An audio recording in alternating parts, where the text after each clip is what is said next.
Саламатсыңар урматтуу окуучулар. Мен бүгүнкү сабакта силерди көрүп турганыма абдан кубанычтамын. Анда эмесе бүгүнкү сабагыбызды баштайбыз. Кыргыз тил сабагы. Тема суроолуу сүйлөм. Сабактын максаты бүгүнкү сабакта балдар суроолуу сүйлөм жөнүндө маалымат аласыңар жана суроолуу сүйлөмдүн бир нерсени билүү, бышыктоо, тактоо максатында айтыларын билесиңер жана эне тилин барктай билүүгө багыт аласыңар деп ишенемин. Анда эмесе жаңы темабызды баштайбыз. Балдар, биз сабакты баштоодон мурда өткөн сабакты эсибизге түшүрүп алалы. Биз өткөн сабакта силер менен сүйлөм, сүйлөмдүн түрлөрү, жай сүйлөм темасын өткөнбүз. Анда эмесе сүйлөмдүн түрлөрү бул айтылыш максатына карай 3 түргө бөлүнөт. Жай сүйлөм, суроолуу сүйлөм жана илептүү сүйлөм болуп. Жай сүйлөм өткөн сабакта өткөндөй эле ойду жайынча баяндаган сүйлөм бул жай сүйлөм жана ал сүйлөмдүн акырына чекит белгиси коюлат. Ал эми балдар, биз бүгүн силер менен суроолуу сүйлөмдү өтөбүз. Бир нерсени сурап билүү максатында айтылган сүйлөм суроолуу сүйлөм деп аталат. Мындай сүйлөмдүн аягына суроо белгиси коюлат. Мисалы, сен кимдин кызы болосуң? Демек балдар, көрдүңөрбү? Бир нерсени сурап билүү, тактоо, бышыктоо максатында берилген сүйлөм суроолуу сүйлөм деп аталат жана суроолуу сүйлөмдүн аягына суроо белгиси коюлат. Булар кимдер? Алар эмне кылып жатышат? Булутка минип асманга учса болобу? Демек балдар, бул сүйлөм дагы суроолуу сүйлөмдөр. Анда эмесе балдар, силер суроолуу сүйлөм жөнүндө түшүнүк алган болсоңор, биз көнүгүүлөрдү иштеп баштайбыз. Биринчи көнүгүү. Тексттин мазмуну боюнча суроолорду түзгүлө. Аларды бири-бириңерге берип, суроо жооп оюнун уюштургула. Демек балдар, биз өткөн сабакта акыра менен код элек текстинин 2 бөлүмүн окуганбыз. Анда эмесе бүгүн ошол тексттеги бул сүрөттөрдү көрүп турасыңар. Ушул сүрөттөр боюнча силер суроолуу сүйлөмдөрдү түзүп, дептериңерге жазгыла. Мисалы, мен бул биринчи сүрөттө кандай сүйлөм түзөм?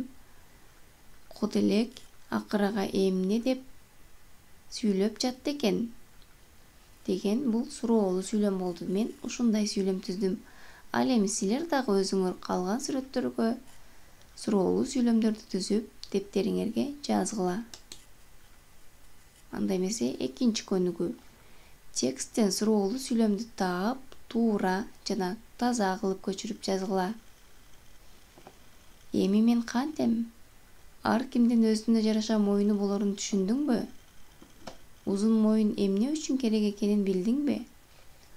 Демек балдар, силер дагы ушул суроолуу сүйлөмдөрдү көчүрүп жазган болсоңор, анда азаматсыңар.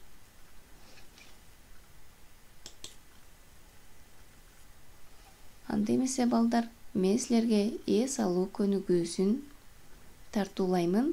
Силер дагы ушул коенекти туурап, өзүңөргө жагымдуу маанай түзүп, эс алгыла.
Демек балдар, силер бул коенекти туурап, денеңерди жазып алган болсоңор, анда азаматсыңар.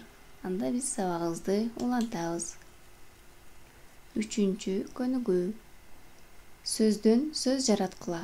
Аларды катыштырып, суроолуу сүйлөмдөрдү түзгүлө. Демек балдар, Бул жерде көрүп турганыңардай катачылык деген сөз турат. Демек, ушул сөздүн ичинен дагы сөз жаратып, биз ошол жараткан сөзүбүзгө сүйлөм түзүшүбүз зарыл, суроолуу сүйлөм түзүшүбүз керек. Мисалы, мен кат деген сөз жараттым. Кат. Ал эми бул кат деген сөзгө мен сүйлөм түздүм. Адыл, сен мен жазган катты окудуңбу? Демек, балдар, бул суроолуу сүйлөм болду. Демек, силер дагы өзүңөр ушул катачылык деген сөздөн сөздөрдү таап ажыратып жазасыңар жана ал тапкан сөзүңөргө суроолуу сүйлөмдөрдү түзөсүңөр. 4-чү көнүгүү. Суроолуу сүйлөм жай жана илептүү сүйлөмдөн эмнеси менен айырмаланат? Суроолуу сүйлөмдөрдөн мисал жазып, кластер түзгүлө. Демек, балдар, 4-чү көнүгүүгө кластер түзөбүз. Суроолуу сүйлөмдүн жай сүйлөм жана илептүү сүйлөмдүн кандай айырмасы бар экенин жазабыз.